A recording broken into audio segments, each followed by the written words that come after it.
François Ruffin est indissociable de la ville d'Amiens, qu'il a vu passer de vendeur de journaux à l'écrier à député, campé dans sa circonscription de la Somme, cerné par les terres frontistes. Ruffin répercute dans les médias les doléances des ouvriers et des travailleurs précaires, tout en déployant avec brio les modalités de l'agit-prop gauchiste. Comme une mouche facétieuse autour du bœuf, des étudiants en journalisme petit bourgeois à Bernard Arnault, il se choisit les bons ennemis pour fédérer autour de lui le petit peuple déclassé et l'intelligentsia d'extrême gauche.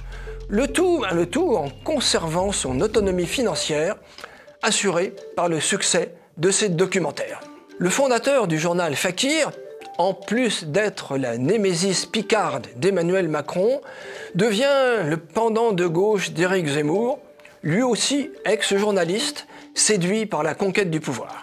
Né en 1975 dans la moyenne bourgeoisie d'Amiens, le jeune Ruffin est d'abord scolarisé à la Providence, établissement privé catholique fréquenté à un autre moment par Emmanuel Macron. Études de lettres modernes à Amiens, un an au Texas, à l'université d'Austin, puis il intègre le Centre de formation des journalistes, le CFJ de Paris, en septembre 2000. Il avait créé en 1999 la revue Fakir, un journal local tiré au départ à 500 exemplaires.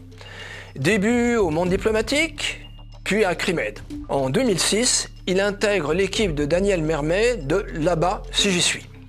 3 ans plus tard, Fakir accède à une diffusion nationale. En 2016, il est l'instigateur de Nuit debout, place de la République à Paris.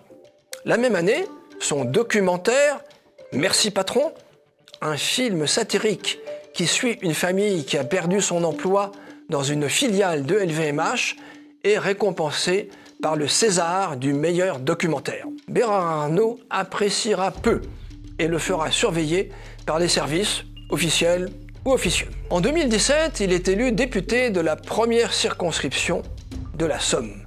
Il est réélu en 2022 et cède alors la présidence de Fakir à un proche collaborateur.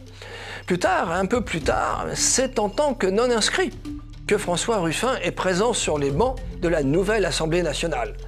Concurrent un peu imprudent de Jean-Luc Mélenchon, il est poussé à la rupture par LFI.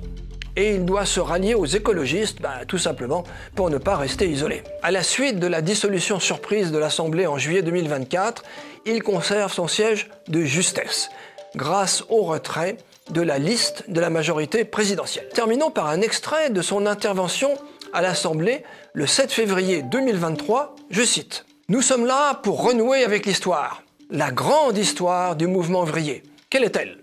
C'est à la fois la fierté du travail, la dignité par le travail, gagner sa vie en travaillant et en même temps libérer du temps hors travail. » Fin de citation. Fierté du travail, dignité du travail, on dirait du Peggy.